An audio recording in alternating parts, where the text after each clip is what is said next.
everybody. Welcome to another episode of Backtrackin with Bill. I'm your host, Brian Haynes, and I'm here with Bill Arndt, and I'm here with Bob Paulson, and today we're talking agricultural history in Hutchinson. So, like all these central Minnesota towns, you know, that cropped up in the 1850s, 1860s, 1870s, Hutchinson's got a backbone of agriculture. Though really the community's built on agriculture. You can talk all you want about the Hutchinsons and the Pendergasts and everybody else, but the truth of the matter is the community was built on the backs of the farmers and the people who worked in the stores and dealt with farmers and that whole economy that was there. And you guys have both been a part of that, right? That's right. And the history of Hutchinson really was the farmers that came here, Europe, eastern United States. They found beautiful black soil. They found trees to make lumber out of, and away they went. And we talked about the Pendergasts, we talked about the Hutchinson brothers. All these people were speculators that came here, and they were setting up something for somebody else to do the work and improve the thing. And we talk about farming. How else would the railroads have come to Hutch if it wasn't massive train transportation? They needed to haul their crops out and to bring people in and equipment in and that stuff. So J.J. Hill, seeing this, he came out to Great Northern, right out to Hutch. One Milwaukee came over from Glencoe. Loose Line came out. And all these railroads were here because of the farmer and the industry that later followed. And I do think Hutch was at a unique place. As I remember my grandpa talking about north of the river was mostly woods and south was mostly plains. It's kind of a unique place where they could have the plains with all your farming and then you have your forestry. So it was kind of a good hub. And we had the river. And the river made a big difference. I mean, throughout history of the United States, wherever there was a river, there was dams and there was sawmills and flour mills, and out east, a lot of fabric mills, and stuff like that. So the mill here in Hutchinson the dam was first built for the sawmill that they had down by the river, because they had to make a lot of lumber out of what the natural resources they had here. And then they built the flour mill or the mill down there because of the river. It's really surprising that they could gain enough power out of the river, but they did it. In fact, I've got pieces of the original dam when they tore the old dam out and the rocks and everything else. In there were the logs and the anchor cable or anchor rods that held the dam in. The logs that these rods were holding down in the bottom. Interesting. And I didn't think fast enough because you could preserve. Once the air got to it. Yeah, once the air got to it. But I mean, this was the thing that really made Hutchinson grow because of the water, logs, and the natural, wonderful soil. So once this got going and the railroads came in here, this kept on growing. And the part of the agriculture, part of Hutchinson, was actually from Main Street to Washington Avenue, this corner. It had Kraft Foods, which was the Ward's Creamery before. Kraft Foods bought them. And there's the Farmer's Creamery, which is still in operation down here as the yeast plant. And then there was the elevators. At one time there were 7 in Hutchinson. I mean, they were small because most of the stuff came in sacks. Yeah. And farmers would thrash, and it was these big old sacks, and they'd bring them in on the carts and dump them in the elevator, and the transportation took it out. There was also, I remember, 2 livestock yards. Oh.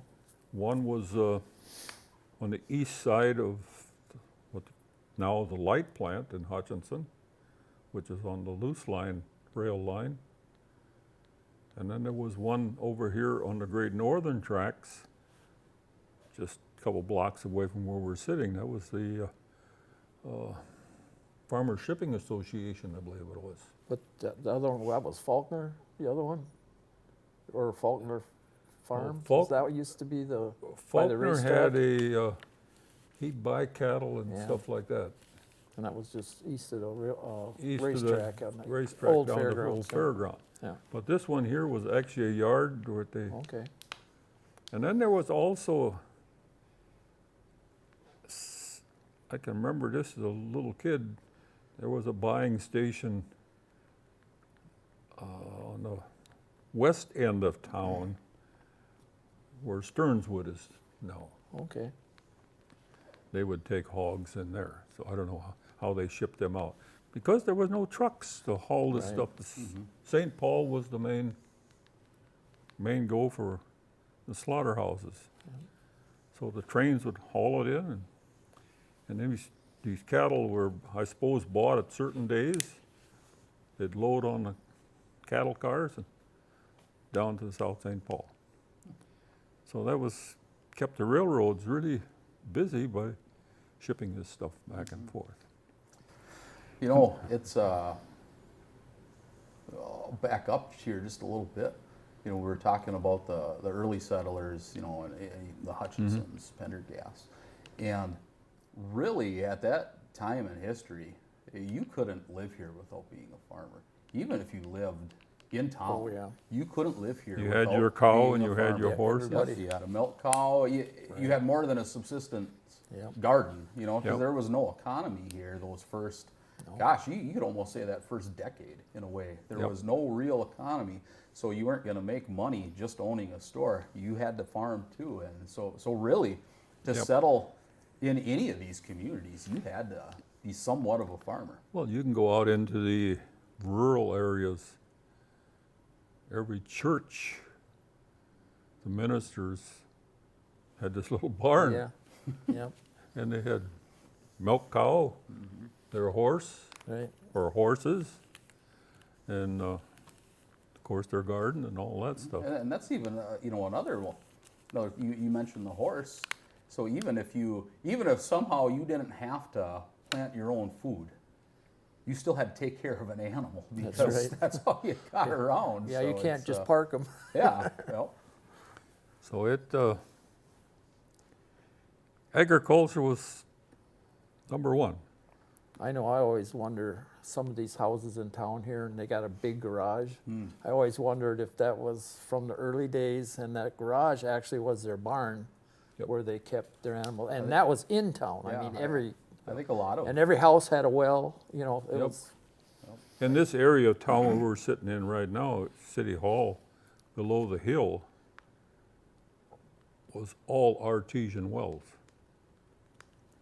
My grandfather lived on Jefferson South here, and that was something to go there. You washed the car because you had pressure. really, You know, you didn't have to have a pail and pump water, but you had a sand point yeah, they could turn off, wow. and you could wash the car with pressure on the water hose. And us kids would come into Grandpa's. We caught it more than once. Water fights, you know. And you talk about the railroads coming to haul our crops to market and stuff, but what they hauled from here to the cities was another thing. I mean, all of that and what they hauled back to us Yep. was, I mean, to Machinery. keep these and- towns going. I mean, there used to be some loading docks along some of these railroads, and like we were just talking about an elevator that had burned down here right in the southeast part of town here. And there used to, Sorensen had coal bins along there, and that's how you heated houses back then. So the railroad was bringing that in to make the town grow. And then the whole tankers of fuel oil, You know, gasoline for when the tractors and that were being used more. There was a number of tanks on the loose line right down here on North Jefferson. There was a Shell yeah, I remember that. I remember seeing bulk parts tanks, of it. Yeah, you know, down there. Les Linder, I believe, was the owner of that. And there was St. Clair, and yeah. over here, right behind us, is a Pure Oil station. Yep, Pure Oil Station. And then Texaco Yeah, had their tanks there. But these all came in with rail cars, and they'd pump them over.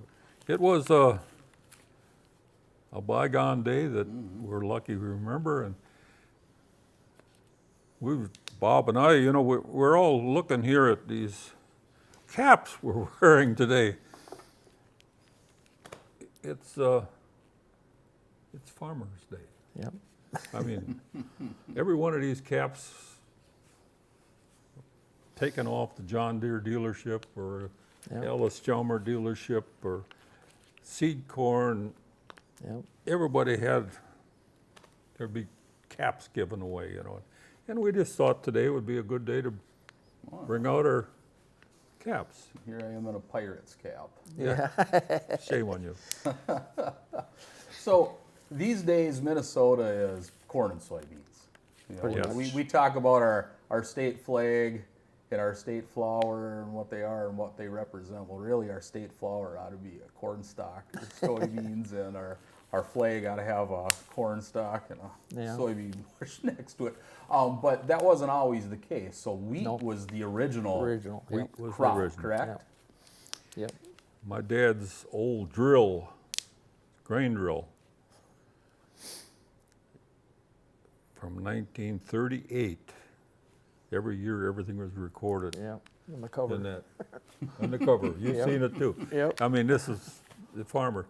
Spelts. Now, who knows what spelts is? Yeah. Spelts is a octagon type seed and was used mainly for hog feed. Okay. Okay. It isn't raised anymore around here. There was flax. We were talking about that before we started here, how flax was so important. Anyway, right after the war, because of the linseed oil and the fiber from the flax straw, which makes linen, was so important. It was a double, but you had problems because in them days you didn't have the chemicals to treat the Yeah. weeds. So if you planted alfalfa and had it in alfalfa for quite a few years, then you could plant flax after it because the weeds were Depressed. You know. depressed a little bit. And it was my dad always said, I think it was 1946, the flax yielded 30 bushels an acre, $8 a bushel. Now that was unbelievable Yeah. amount of income compared to wheat, compared to oats Yeah. and stuff like that. Oats was always a big crop back there, and I always look back now, oats doesn't yield like it used to yield. No. I mean, you would talk many times of 100 bushel an acre oats. Yeah, we always 80 to 100 always Yep. at our farm by Lake Marion. And then you used the straw, you know, that was very important for the livestock part of it, for bedding and And then if you think back how the farmers brought all their products to town and how Yes. much business they brought to town. I mean, you hauled milk in the morning, or you hauled straw to the sales barn to sell, or brought your cattle in to sell, or brought grain in to sell at the elevator, eggs. and eggs. Yeah, Every grocery store would buy eggs. Right Yeah, from we- the, Farmer. really? because we. Kennedy's department store over here. I don't know if Okay. you remember that. No, no. It's 101 Park Place today. Okay. They had a store in the back of a clothing store, just for groceries. We They- we had a poultry farm, and we always had like 3,000 chickens back in the day. And we used to be Hanson Poultry, but then It was McDonald's. oh yeah, McDonald's, and then Calbet Hatchery. That's what we raised hatching eggs for them, and that was right over here, Yeah. close by. There was McDonald's, and then there was John Jurgensen had a place down here along the Great Northern Line. They hatched chickens. Every farmer had chickens, and Yeah, they were all diverse farms back in them days. Yep. Nobody specialized in anything really. and even like clothing. Many of the ladies made clothing out of the feed sacks, Yeah. chicken feed sacks. You know, I can remember, you got to get this color or this Yeah. print, Yeah. you know, on your. Well, seed Chicken corn feed. and everything came in them sacks at one time. So we changed a lot. And the dealerships. Yep. This is something that, I'm John Deere, he's Alice Chalmers. There was International Harvester, there was Moline, there was Massey Harris, there was Oliver, Ford, Oliver, Case. Case, like I was talking with Bob before. Harlequer had the Alice Chalmers dealership back in the 40s, which was located right next to where the depot is today, next to Farmer's Creamery. On Steele's had the Case. Bretzky's was John Deere downtown. Bretzky's with John Deere. And you remember John Deere talking about that. Every March or February, Yep. they would have John Deere days. John Deere days at the And us kids were agricultural kids in high school, we got off that afternoon to go to John Deere days. they would have at the movie theater. Yep. And they would show the newest things in agriculture. And, oh, that was one of the 2 cylinders. Yeah. And they showed how Roll-O-Matic, how that's so wonderful on John Deere's for steering. Then the power steering came on, and just the improvements in agriculture, which was so important. You know, the diesel tractors started coming in, 4-cylinder tractors. John Deere went away from the 2-cylinder. And then you also had a lunch. And craft food, I mean, many tons of cheese and stuff went out. They had a rail crossing in. And one interesting thing I was thinking of when I was scribbling this down was in 1951, Kraft Food chimney, their boiler chimney, blew down the tornado. Oh, really?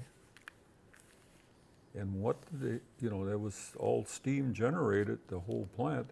They brought in a steam train, and it sat there for a couple months Oh, really?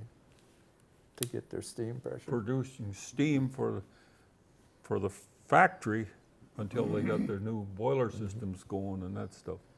And that sat right off, well, right where Wells Fargo sits about now. Okay, And the front end of the engine was right. right up to the sidewalk on Main Street, Yeah, so you could see it very plainly. Just rare things that a person remembers. Then, of course, we had seed corn dealers. they were all over. Every elevator had different, DeKalb, Northrick King, Pioneer, the ones from Dassel, Johnson Seed, Yep, I Johnson believe. Seeds, yep. Blaney's was one of them. Funk's was really big at them days. I mean, so that's where we collect these caps from. What about livestock? There must have been gosh, I know where I'm from. Years ago, even when I was a kid, everybody milked. Yep. And nobody milks anymore. The guys who milk have, oh gosh, I mean, they're factories, milking factories. But back when you guys would have been farming, gosh, seemed like everybody would have had, Oh, yeah. a few milk cows. And And you if- could make a living on 10 milk cows back in them days. Yeah. I mean, it was, economy was a lot different. And I just remember as a kid I remember when I was real little, we would deliver milk to Hutch here where the yeast plant is. Yeah. Right? We would come there and haul our milk in every day, and then later on, we went to a can truck that would come out and get the milk and haul it in for you. And I think the last we had actually went to Heatwell, Well, there was a creamery every 6 miles pretty Okay. much, yeah. or less. Yeah. I mean, you had West Lynn, you had Cedar Mills, you had Brookfield, you had Lakeside. That's just going west. Yeah, You had a Coma Creamery, yeah, and you had Clear Lake Creamery. You had the Bear Lake Creamery. yeah, Because the farmers took the milk in, a lot of times it wasn't only milk, it was separated, just the cream Right. into these little creameries. And I believe I'm correct, between Hutch and Biskie Creamery were the largest butter producers in the state. Oh, wow. could be. There was some You know, big dairy during farms. the Second World War, I mean, I think we Right. shipped tons and tons and tons. Right. And then there was a milk drying system over on north of the railroad tracks or north of the river. They dried dry milk products. I guess I never knew that. Hmm? I never knew that. That was right west of Sorensen's where Napa was Okay. in that building. Okay, They dried milk products and shipped it out. And then the craft food, I mean, they made cheese, dry product, and butter also. So it was, craft food at one time was the biggest industry in town. yeah, Can trucks, I think we had 3 different operators yeah. of can trucks. And they went all the way out to Cosmos. Well, what's a can truck? Well, 10-gallon milk cans. They were Okay. 10-gallon milk cans, and it was just a cube truck type Oh, okay, thing. okay. Yeah, so okay. just like a probably ton and a half or 2-ton trucks. Yeah, Yep. okay. And they would come out and put the cans in and leave you some cans, and there was a little tag in there that had your number of your farm. And you had to have that when it left, and then they would bring you clean cans back every Okay. day or every other day, whatever. So you exchange the cans almost like you Right. would bottles. Right, Yep. right, And they would always come back, your own can usually, well, I wouldn't say your own can anymore. The small creameries, yes, yeah, but craft food and Farmers Creamery here would come back, different cans. Yeah. You just have to put this tag in there. and some of them were marked. I remember I found some Hutch ones, Hutch cream cans from the Hutch Okay. Creamery here. Yep. Well, I got, I think, 2 Wards cans. Yeah, I mean, that was back in the early 40s when the Wards Yeah. was a buying. And then these little creameries, they were all cooperatives. yeah, they were all farmer owned pretty much. Yep, farmer owned. And then once things started going out, Winstead was buying lots of milk. They'd dump out at West Lynn and haul it to Winstead in bulk trucks. And then Kraft Food had bulk trucks. So now the milk all goes to Litchfield, really. Yep, that's all that's left. It's that I know of. tremendous product. Bun guards. Bond down- guards, yeah, Bun bond guards yeah. in Litchfield. So did farmers started concentrating more on grain versus milking?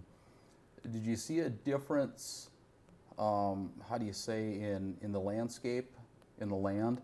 I know, where I'm from, when I was a kid and everybody still milked, man, you had a lot more, you had pasture land, you had hay Right. fields, you had, gosh, your drainage ditches were wider, and those sorts of things. And then, once you started to see the conversion, 15, 20 years ago, where you're starting to see more grain farmers, boy, all that stuff just disappeared. Right. And now it's sections of Right. cornfield. Did you see that around here? Yeah. Oh, yeah, definitely. I think the farms that had poor drainage and stuff had more pasture, and them dairies probably lasted a little longer Yeah. until it got to the point where you couldn't milk enough cows to make a living. Well, then they got sold off, and like you said, they were tiled or ditched or something, so that was Yeah. productive cropland. Our farm was an 80-acre farm at one time, and I don't know if there was 35 acres tillable on it. It was Oh, mostly really? lowland. Okay. So you just raised alfalfa, corn, and had your pasture. And that's the way a lot of them farms were around the low areas.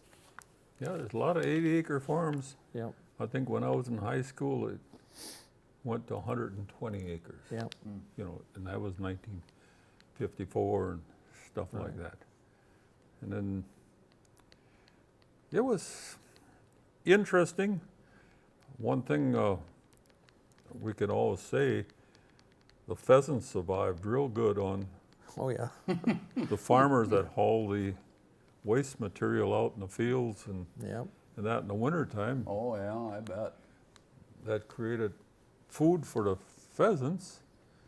Yeah, there was a lot more wildlife because there was more pastures and Right. more sloughs and More stuff. natural, where they could- natural more habitat. habitat. Yeah, yeah. Because I can remember we'd be picking corn at night and you'd see all these eyes looking at you. And pretty soon a bunch of deer would come running out. And I can remember times picking corn during the day. When you got down to the last few rows, sometimes the pheasants would fly out of there so thick that it was unbelievable. And you don't see that anymore, I Yeah. mean, No. because they don't have the habitat. Right, and- right. And then another thing we've completely lost is the blacksmith shops. Yeah. Yep, there's no There weld used to be shops or nothing. 4 or 5 of blacksmith shops. Jerbeck was probably the last one that was Yep. here. And they had a Caterpillar dealership, didn't they? There was a With it? Caterpillar dealership there, that's Yeah. right. He sold the little cats, and there was quite a few of them around the countryside. Well, so to sum up here, we talked about how important agriculture was, to the towns. Maybe first 100 years, really. Oh, yeah. And Easily.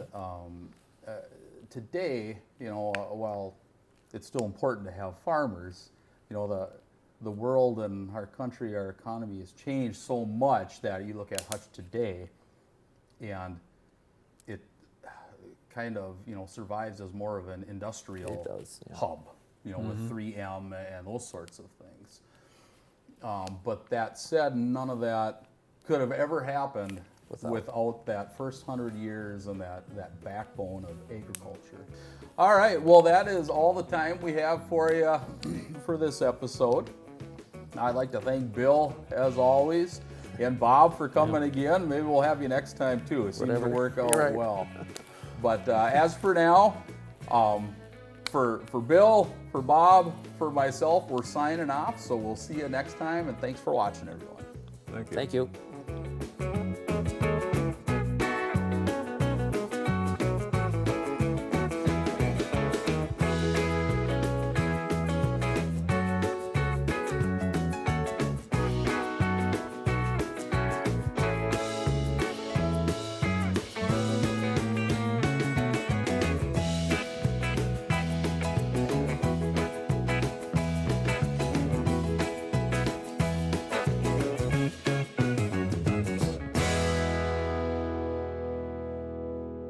You know my last name now. Bill Williamson.